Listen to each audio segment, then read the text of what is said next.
Welcome, ladies and gentlemen, to PeakFlow Power Hour number 58.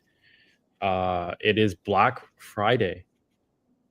Hope you guys had an amazing Thanksgiving, ate a lot of turkey, and have food for the rest of the week. Most importantly, hope you guys had spend some time with your family, your loved ones, and hopefully if you're running an e-commerce store, today is a day to make a ton of sales. So if you're not making a ton of sales, we're going to help you make a ton of sales next Black Friday. So ask all your questions away and happy Friday. You guys are excited? Happy Friday, man. Happy Black Friday, Trev. Super excited to be on here right now. I felt like Black Friday was like last year's Black Friday was yesterday. Just goes by so quick. Yeah, time flies. Yeah. Oh, a question on Instagram. They're saying happy Thanksgiving.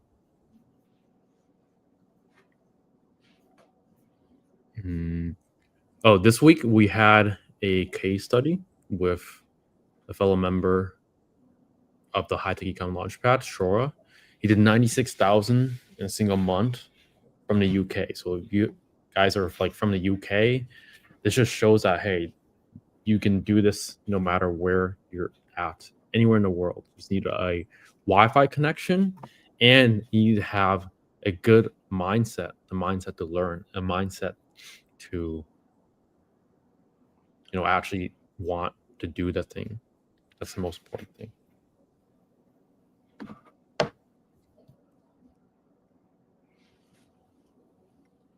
I think everyone's just shopping today. So yeah, they're spending all the money on our e-com products from our stores. That's what they're doing.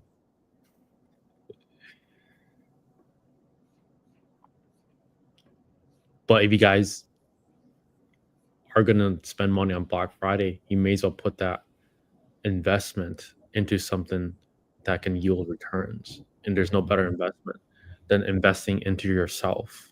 Self-education, skills, and things that can help you make more money. It's not really all about just making more money. It's all about personal development too, because making money is just a outcome or a side thing from becoming a better person, self-development. So it's very interesting you said that, Trevor. Why? Because a lot of people will think like, oh my God, he's just trying to sell me something, self-development. I'm just trying to make money.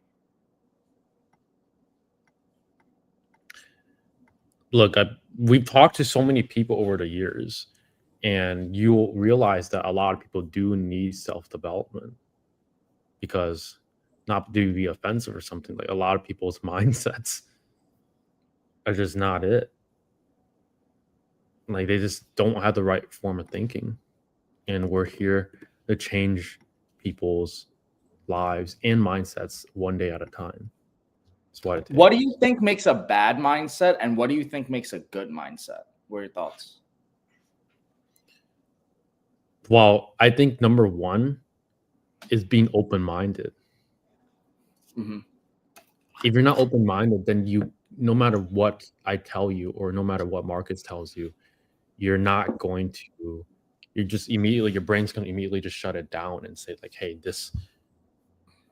I don't care about this. I'm not going to take the feedback in. So I think a lot of people with being open-minded comes from ego. Oh, let's talk about that. And what do you mean by ego and open-minded? Like in what correlation are you trying to say? Yeah, I think most people that have a high ego are not open-minded. Wow. Yeah. Like if someone, it just makes sense. Like if someone is open-minded, they can hear sides from both perspectives. That makes sense.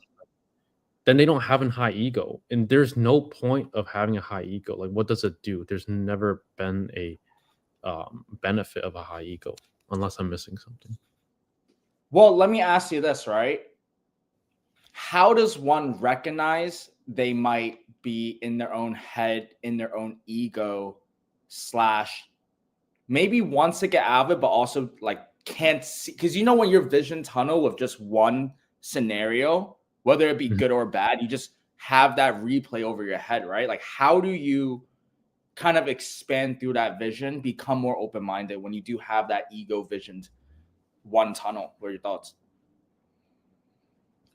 Yeah, I think this is a very good question. I don't think there's like a one word answer to it, but Right. I think it just comes down to like, hey, um, if you're never open minded and you just have your own way of thinking and you never let any opinion sway you, I'm not saying to always trust the opinions or like take their Right. opinions, but you should be at least open minded enough to consider it.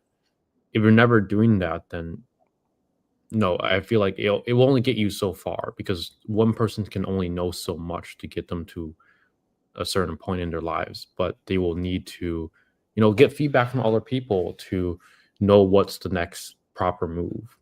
I feel like if you just do everything you want to do, you might think you can get really far and you might get decently far, but you need to be able to be open minded and listen to others that are ahead of you. That's, I think, what it comes down to. If you're not open minded, if you haven't high ego, I would just say like find people that are just way ahead of you in life, financially, in relationships, or whatever it can be, something that you crave, but they're just ahead of you. You should listen to them because they already got the outcome that you desire. That was very wise words, Trevor. It's crazy because I will say this too, like, you're very wise for like 22, 23, like that, like age. When I was 22, 23, like I didn't know any of what you're saying. How does one kind of develop such a wise mindset? It comes down to being open minded. Look, Wow. like I have a group of people, including Marcus, that Right. gives me advice. But like if I wasn't open minded and I just shut everything down, which That's true. to a certain point, like I guess when you Really first good. met, I had a higher ego, you would say. I feel like we both have very high egos, so I'm not gonna be like. I mean, we both have high egos, but no, I get what you're saying. Maybe you were less open minded earlier, but you're Yeah, definitely very like strategic I now. was You're less very strategic. yeah, I'm less open minded before. Now I'm more open minded because like, hey, I've been wrong and I've been right, but like let's hear because a lot of times people can share another perspective that you just simply don't see because you're blindsided by just one thing. Could be anything, but like you Right. need to hear from another person's perspective. It doesn't even the homeless person on the streets can share a perspective that hey maybe it's not exactly right or wrong, but you need to at least hear them out and like hey consider it. You make your own judgment after you hear out every single possible situation and solution. Yeah, that's really good. You could learn a lot from anybody. Like going back even to the hobo example, some people think that's extreme, but it's like I would talk to a hobo because I would try to figure out what got them to that point, and I'm not gonna do that. So there's something to learn in every combo. You know what I mean? Exactly. Like Very well there's said. always something to learn. No matter like if you think they're like lesser than you in any way, there's always a lesson. And that comes back down to ego. Once you control your ego, I feel like the rest of your life just falls into place. What if the person doesn't want to change? Now that's a hard one. It, it comes down to like at some point they're forced to change. They might not be able to change right now because they think it's such a huge thing to jump over. But like at some point they're gonna hurt themselves or someone's gonna hurt them and they'll be forced to change. But then at that point it's too late.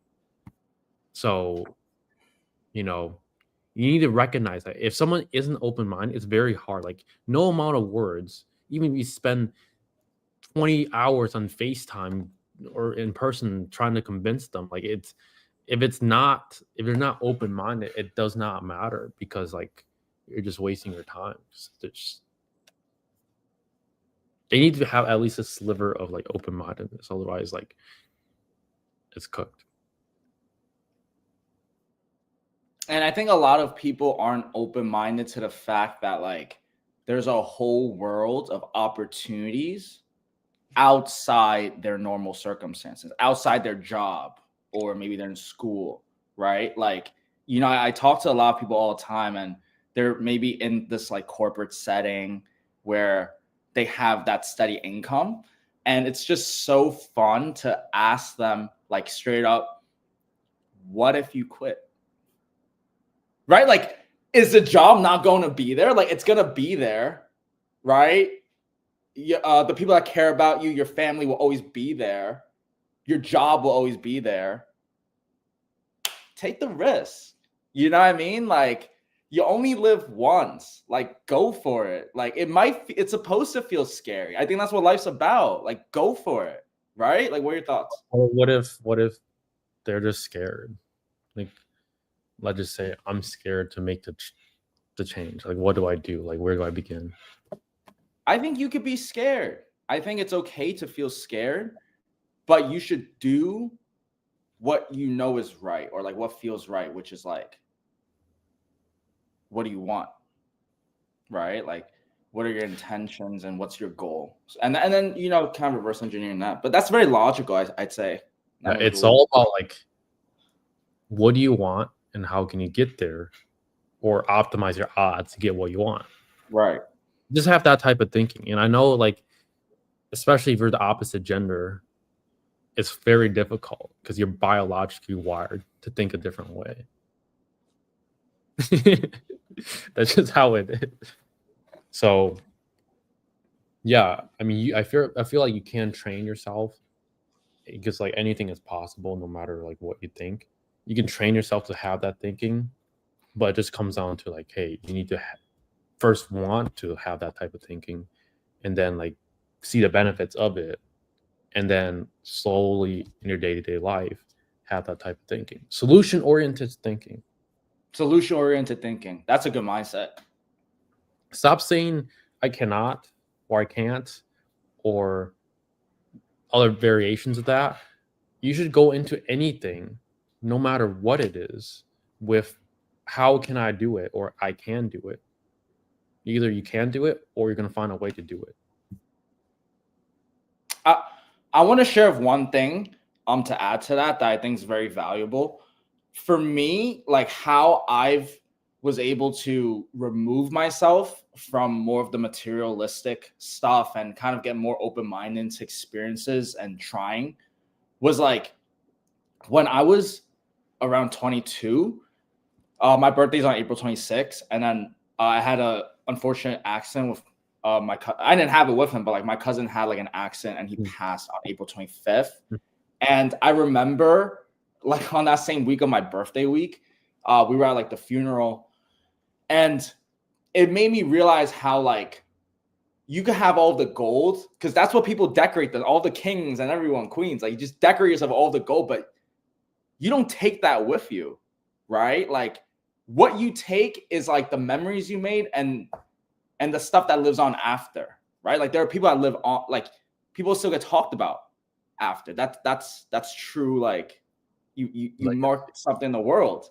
And I'm saying that because like I feel that at least for me, like regret is the worst thing that could happen when I'm on my deathbed. Literally, like I just don't want the what ifs. I'd rather get rejected from a girl. I'd rather get rejected from a supplier. I'd rather have failed a business venture and try again and try again. Because at least I had that experience. I can't take that with me. I always go in that direction of like, it might feel scary, but go for it anyway. Because what the fuck? Like, what? Why not? Like, what's the worst I could? What if I quit my job? It's always there. What if I grow out of my shell? The people that love you will always be there, right?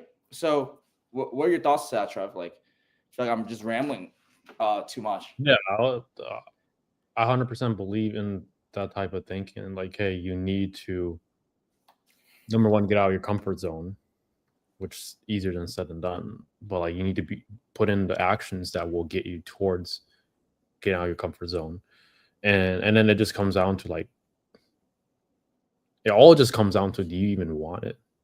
Because if you want it, you will make it happen. Like, if you are homeless and you actually wanted to get out of that situation, you would have been out of it. Yo, Trev, I want to add something to that real quick. I have this funny. If you're homeless and you actually wanted to be out of homelessness, you would have been out of homelessness already. I remember one time, because I drive like the same route, same time every day. So I'm pretty consistent with my schedule. I see the same hobo walking the same route for like the last 4 or 5 years of my life. And I remember going up to my mom and I'm like, yo, that guy's really good at being a hobo. Like, even like people are consistent even if they don't recognize it, right? You're consistently doing something, and you could be consistently in a bad mindset and not even recognize that you might not have good, genuine people around you, that like the thinking is so negative. You might have picked that and not even know that's what I'm trying to say. The hobo is consistently being good at being a hobo. I was like, if he applied that to actually trying, I think you go pretty far in life. Look, if you survived 4 or 5 years of being a hobo, like, you could change your life around. But yo, I don't know a lot of context. Who am I to judge? I was just, We get this question like, if high ticket shopping is so automated and stress free, why does every successful student suddenly become a coach instead of scaling their store? Because it becomes, why not have another income stream?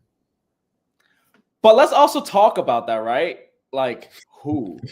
Like, we only have we only have coaches that we can count on my hand, but like the successful students is kind of like, so you get what I'm trying to say? Like, who?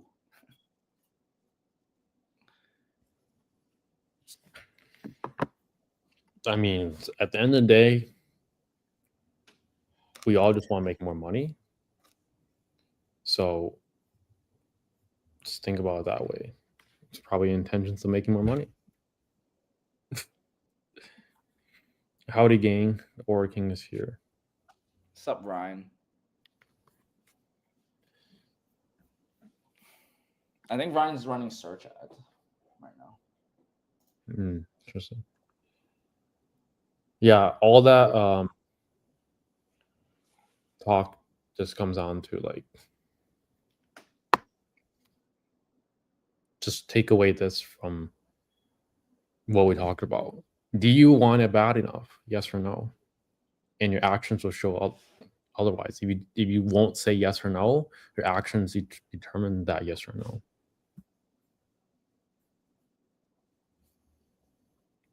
Doesn't matter how old you are, what unfortunate situation you are. People can tell if you actually want it or not. It's pretty simple. Yeah. People aren't dumb. If there's one thing you know about like just the average person, it's like they can pick up that, you know, if someone wants to do something or not.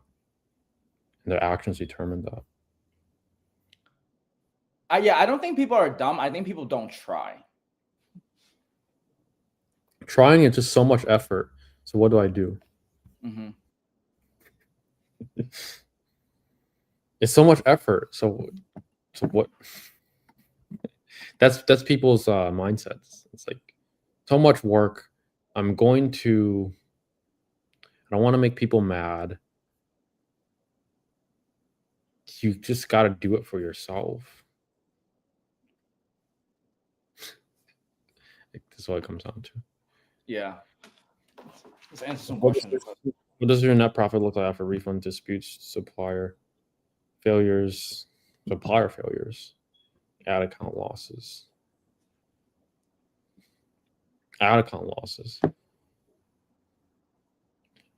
Well, refunds and disputes are like very low. And same with supplier failures. Like, I don't know. You just this person's thinking is just, they think the absolute worst in every single outcome. in which I feel like I had that type of thinking as well. But like, what I don't get this type of thinking anymore. It doesn't even make sense. Like refunds, disputes. We mentioned this multiple times. Maybe you haven't heard it, but we had maybe 4 disputes over the past 4 years, 1 a year. Same with refunds. I haven't. No, you're absolutely right. I haven't, and I'm not putting it out there. I'm not trying to jinx myself. I haven't had a dispute or chargeback in a long minute, and I'm trying to keep it that way. I'm very happy with our systems and everything. So, and supplier failures, that doesn't make sense. Suppliers are already making money. We're an extension, and ad account losses, like just run your ads profitably. Search ads, at least some got misread, but only search ads. I'm still how QnAs isn't suspended because it's links. They want to create another campaign because I thought it would just get suspended. His campaign has 56 impressions. How do you know that? I just pulled up the chat just to, you know. Yeah. 56 is more than 55. Positive mindset. Positive mindset. The suspension is for shopping, like merchant center is for shopping related. It's not the same as search, I believe. I could be wrong. But yeah,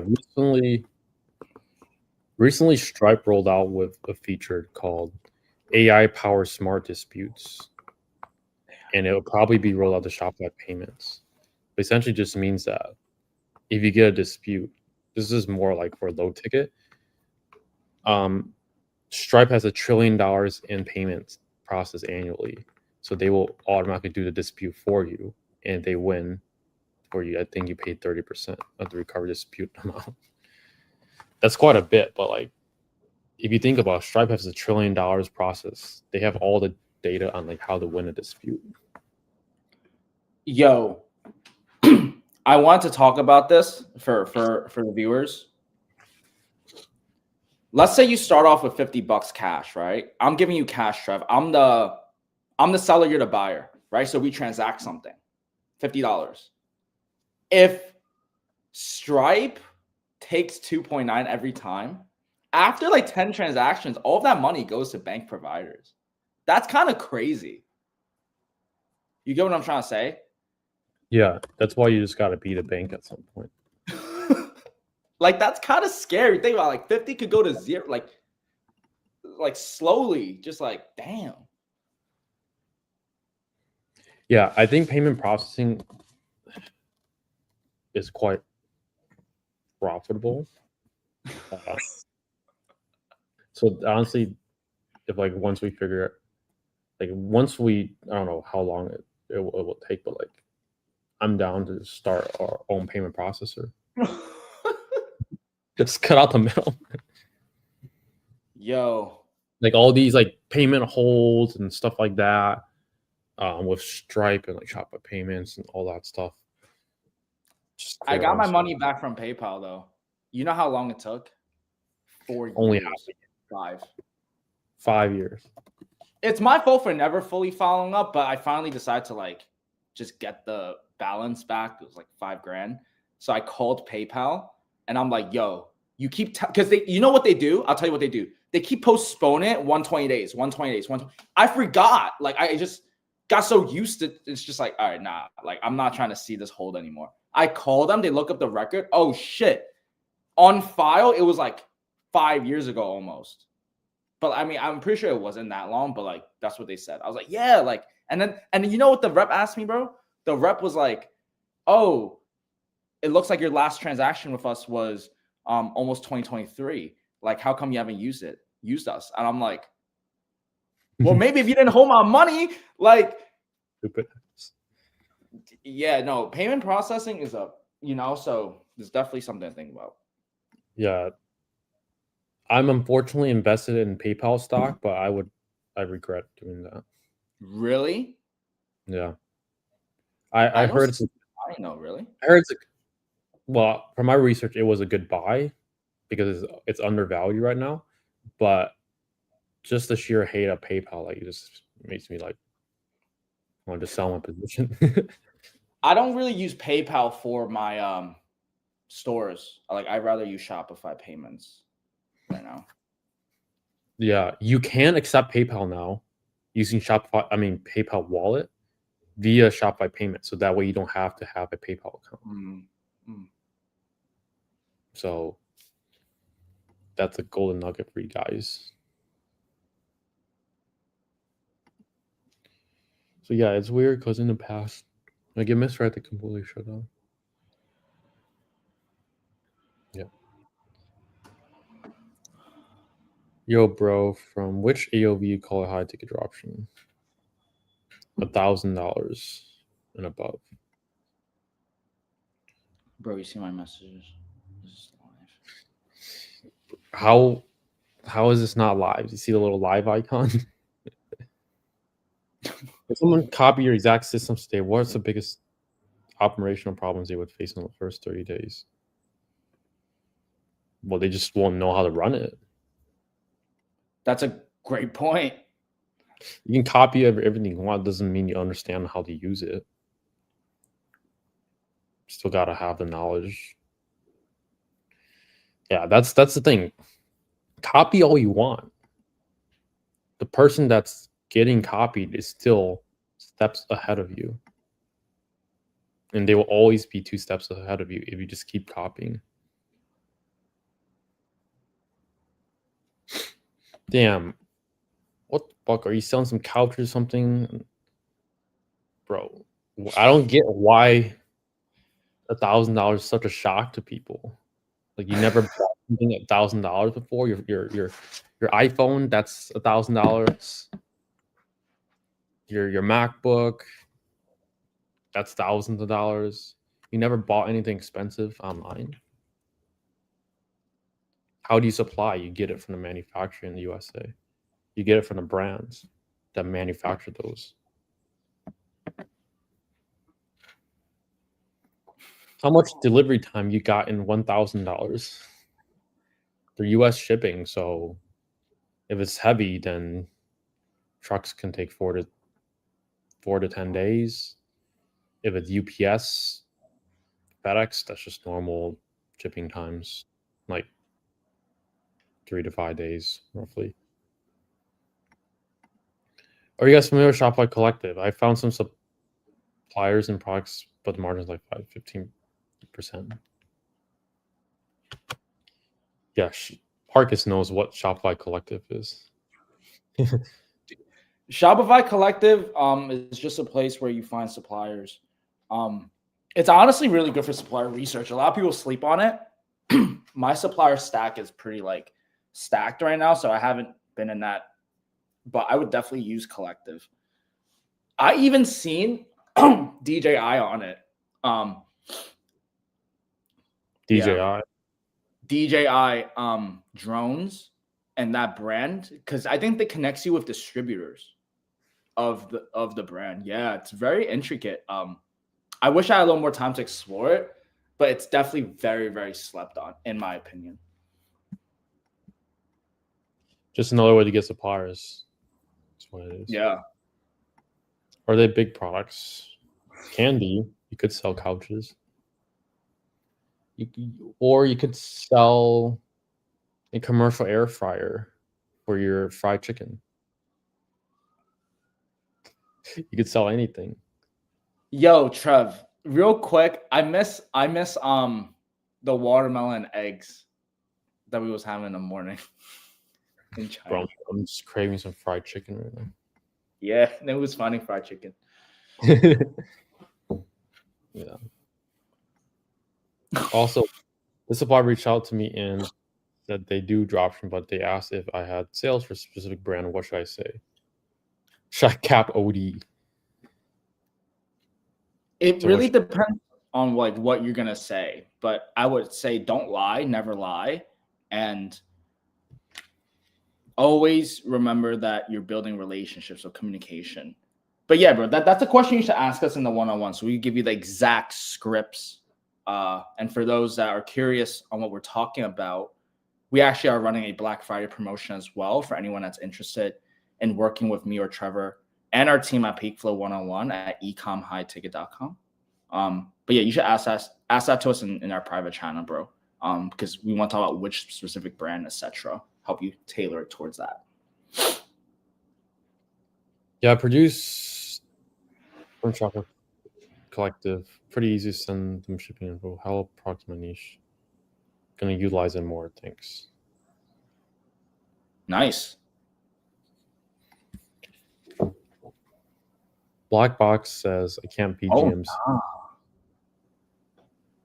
Weren't you running ads? I thought he was. Oh no.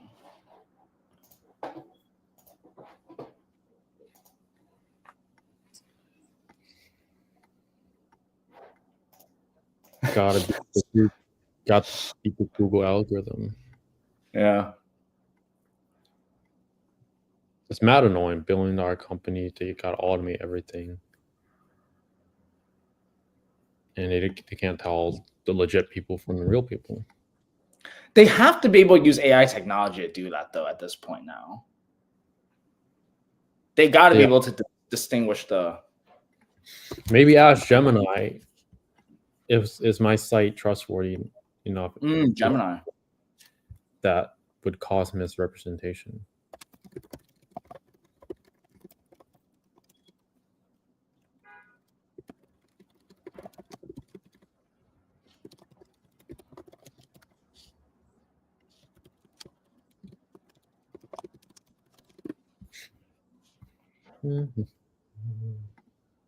How soon can I get V to handle sales for me? Probably when you're doing 40, 50K a month. How soon can you? You should do all yourself first.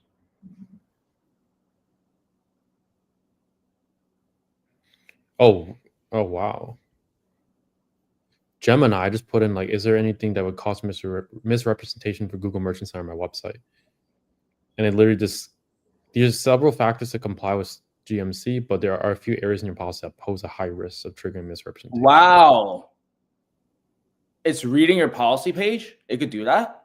It just did that in 2 seconds. What did it say? Wait, but is your policy page approved though?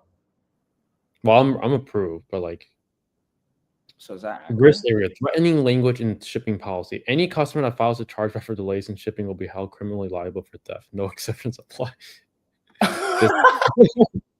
I put that in my policy. Oh, I didn't know that.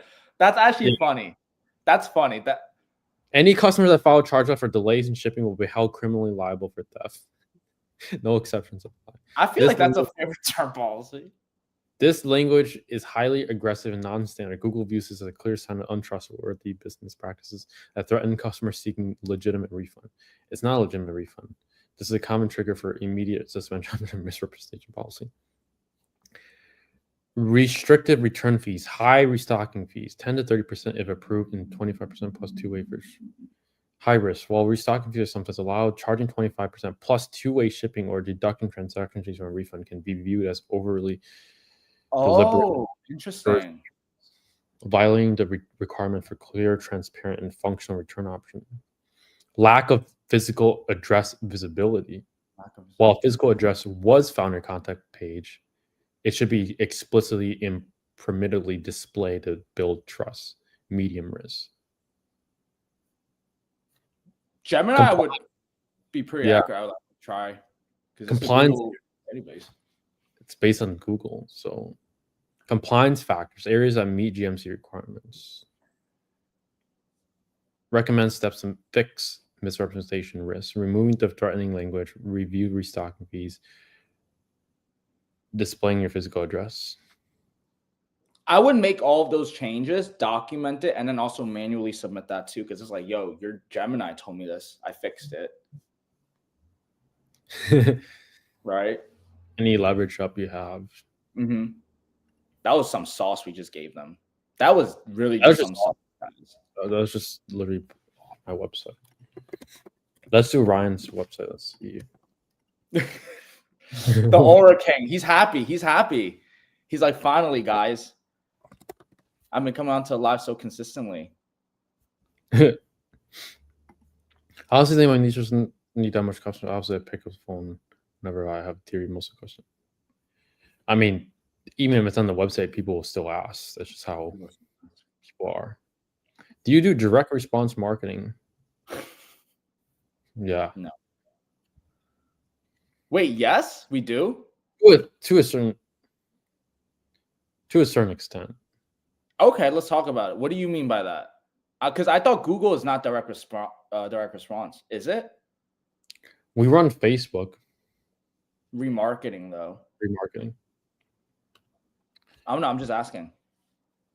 I don't know. Would Google be considered direct? I feel like these terms are just like bullshit terms to like direct response marketing. Like, just say you don't do marketing. It says yes, Google Ads can be a direct response advertising. Oh, I mean, YouTube ads would be considered direct response, but like that's correct. Yeah. I feel like these terms are just like for people that just don't run Google ads or like don't run any ads. Who asks this? When I hate direct response, I think TikTok and Facebook ads and YouTube. That's probably it. For Ryan's site, his just says missing physical address. And then return refund policy. The link for your return and refund policy is available, but the full content cannot be verified.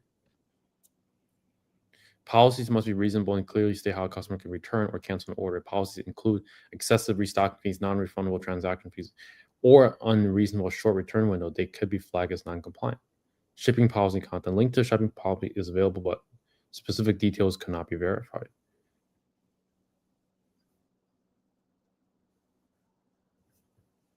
Yeah, I think you should do the physical address first and then run the Gemini. Maybe also run it to GPT, and then any of this definitely helps.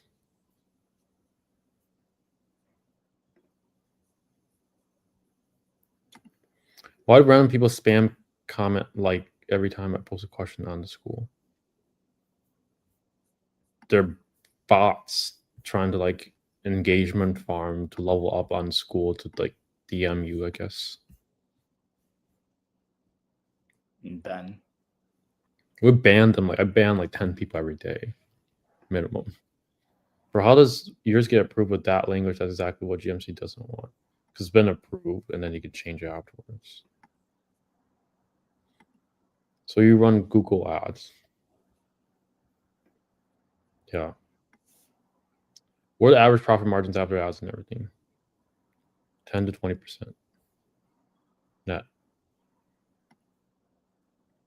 Yo, that's crazy. You guys said put address. What my policies are ass. Just go on Gemini and just run that prompt. Is there anything that would cause misrepresentation for Google Merchant Center on my website? And put your website, and you will get the same prompt. I mean, same response.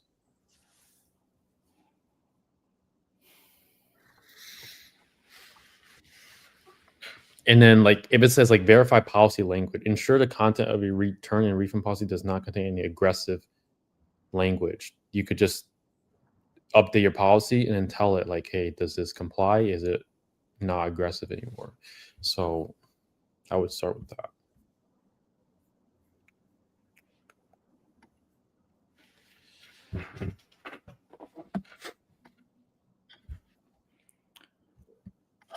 Nice.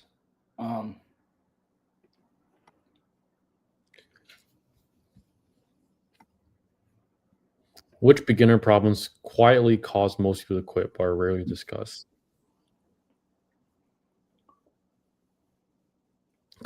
Just comes down to mindset. People really quit just based on mindset.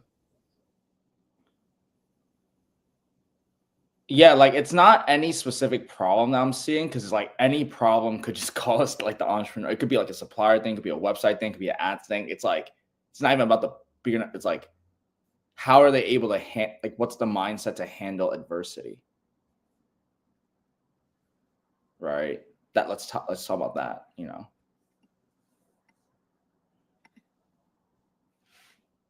Yeah, I feel like it's really just on the entrepreneur.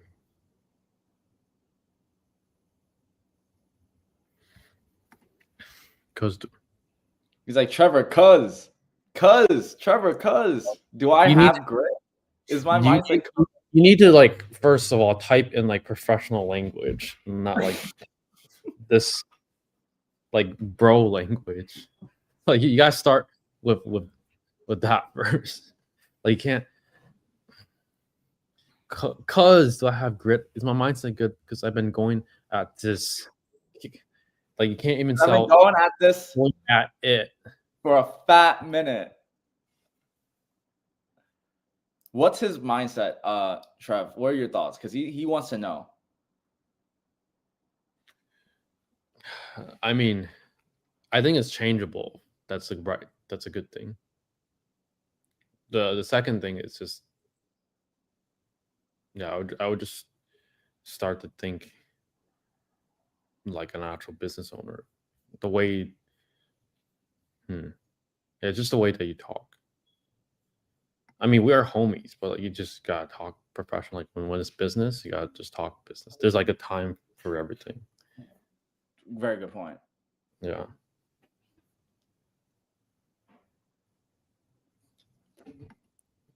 But yeah, like the beginner problems, we literally made a whole mindset module, just like many lessons. But like, I'm pretty sure a lot of people do skip it. Like even though we tried to like get people to watch it, people don't think mindset is important, which it absolutely is. I feel like it's detrimental to your success. Are people's mindsets cooked, bro? Yeah, cooked. A lot of people's mindsets are cooked. But the good news is you can usually tell if it's changeable or not. Some people require a lot of time to actually change. Some people are just unchangeable and some people just change quicker. But you just need to view that like some people can change. It might take months or however long, but it's changeable. All the people, like for me, like you tell me something, I'm gonna change immediately because like I just gotten in that mindset of like speed. Like there's no point of waiting 2 years to, if I'm gonna do it at some point, like just do it now. That's my thinking. What if it's like someone in college that is in that mode where like they're trying to pursue their business, but their parents are telling them, hey, don't pursue your business. You should Why? do what I think is best for you, which is to have a stable job. What do you have to say to those people around that time where like they're trying to get past their parents' kind of like barrier? What are your thoughts on like the mindset that you should have when it comes to stuff like that? Parent barrier is always difficult because this depends on your connection with your parents. Like Mm. some people don't really care about their parents, and some people really do. So it just comes down to like how connected you are. I just got another sale. Um, Life flex, life flex. yeah, you just have to like first understand how connected you are with your parents, and then you need, for me, how it worked is like I just had to like do the thing anyways behind their back until I got into a certain point where I can just tell them, hey, I'm gonna do what I want. You don't control me. Like, look, I'm 18 years old. I'm an adult. Like, why do I have to listen to you? I'll take in your advice. I'll be open minded, keep open minded, but I'm gonna make the best judgment, best decision for what I think is right. That's all it comes down to. You have to essentially hide things behind their back if that's what it takes to get to your end goal of running your business, become a successful entrepreneur. Anything, you might have to just do it behind their back. Sometimes you have to disappoint your parents so you don't disappoint yourself. Good. That's a really good Right? point. Yeah. I'm gonna. That's a solid line. That's what I was thinking about when like my parents were telling me to just be an accountant. I was just like, I'll disappoint them now. They'll always be there. I'd rather not disappoint myself because I know what I want and I'm gonna go for it, even if I feel scared, right? That's good. Sometimes you have to disappoint your parents to not disappoint yourself. But what if you value your parents more than yourself? How would you go around? I don't. Well, let's talk about it, right? Some people are actually in the space where their parents will live their life for them. Like they try to be the person their mom or dad were not, right? And I think that's very important. You don't do that because like you're gonna end up resenting yourself. You're gonna end up doing things that you thought would make them happy, like getting the good grades or getting the college degree. But at the end of the day, it's your life, and it's okay to disappoint your parents if it means for the ultimate good, which is your happiness, etc. And yeah, you do need to understand that. Like, if your parents don't care about your happiness, bro, that's the biggest red flag. That's That not good. you need to like actually walk, but not like remove yourself from them. Right. Exactly. You just need to temporarily like show them, hey, this is what I want. My path is going left. Your path is having me to go right. Am I living your life or am I living my life? Right. Right. Exactly. Because if you just follow your parents, you're living for them. You're essentially a slave. Let's say it out. Like, you need to like recognize that, and some people might not even recognize that until like you tell them. Let's talk about that. Let's talk about that. I think a good example was that when we went to China this past summer, Trev.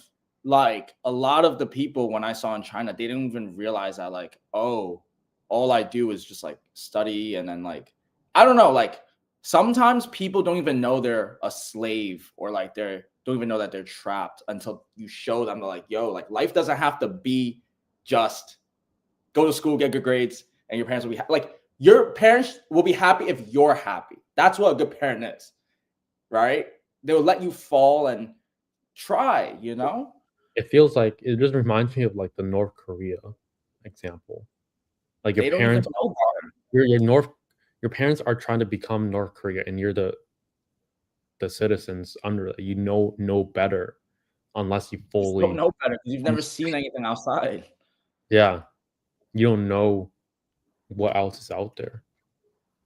And I feel like it comes down to me, it was really just going on trips, like seeing Oh, outside my normal city. I think that opens up eyes for a lot of people, and I recommend that.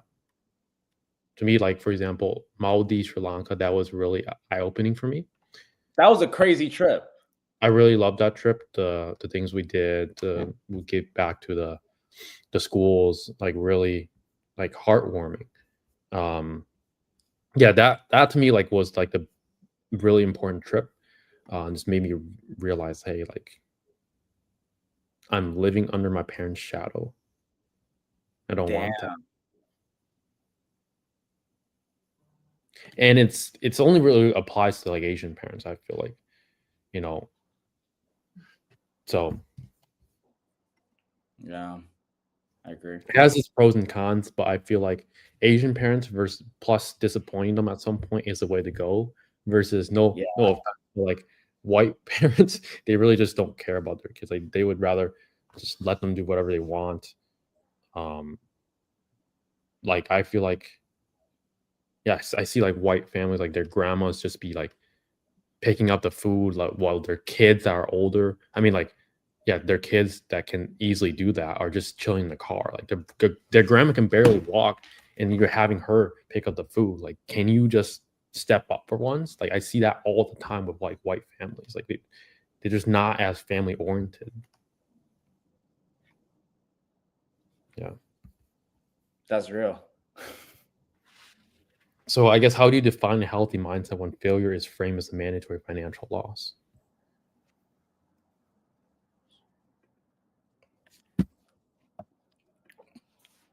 During my first year of dropshipping, I remember I sent I was so stupid. I sent $3,000 quick pay to someone for the mentorship. His name was Richard Jordan, and I don't even care. He blocked me after. It's crazy. Yeah, I had about 10 grand saved up from like sneakers and all that stuff. And so I sent him 3, hoping to use the ads and everything because I was down to like my last 2-3,000, plus the 3K at first, and then I sent it to him.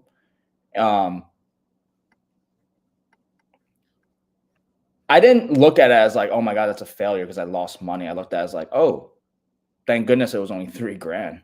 I never quick paid or done anything like that stupid and good thing it was like a 30 grand deal or like a 300 grand deal, stuff like that. But what I'm just trying to say is like, you don't look at failure as like it was like a lesson learned, and $3,000 to not genuinely just trust people on the internet like that is like, I thought it was a worth lesson for me.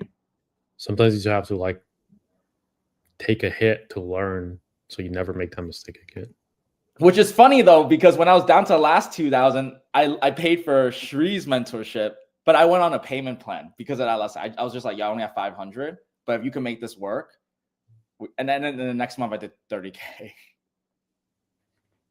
Yeah. Yeah, that's the way to go. Like you need to get hit with something so you learn. Otherwise you're gonna be a kid for life. This is welcome to the real world. That was the punch in my face that I needed. You know, looking back in retrospect, like I never did something like that again. So sometimes you need that to expand your mind. This is the real world. You gotta look, if you can't do certain things because you're scared, you're gonna get stepped on. And especially in the world of business. There's no crybabies in business because if there's a crybaby, someone else is gonna eat your lunch. You're gonzo. Yeah. You're gonzo. So I feel like business teaches you so many life skills. Again, I feel like if you don't have success with business, it's a little bit hard to learn these skills. So in my opinion, high ticket ecom is, I mean, it's something that worked for both of us and worked for a lot of our clients.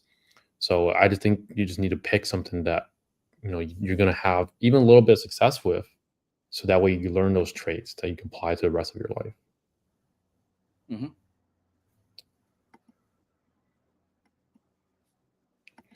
I understand. I think I like to have good mentality, empowering through, but some roadblocks do become frustrating. Yes, just think about it as a temporarily thing. Yeah, I mean, essentially everyone just faces it.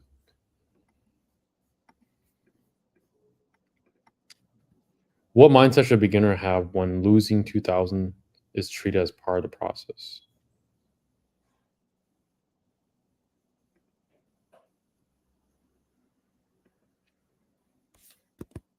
I don't really know how to answer it.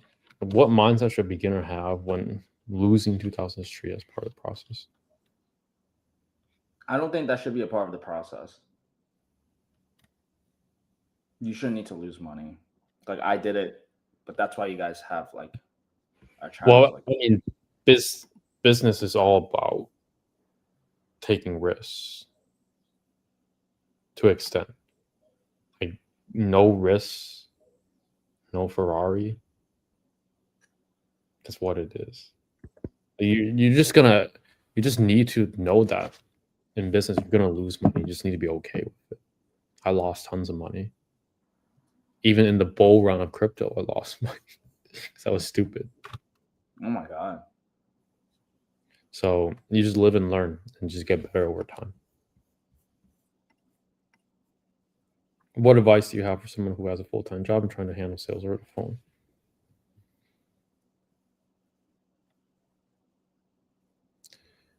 I mean, just call them back as soon as you can and text them if you can while you're at work.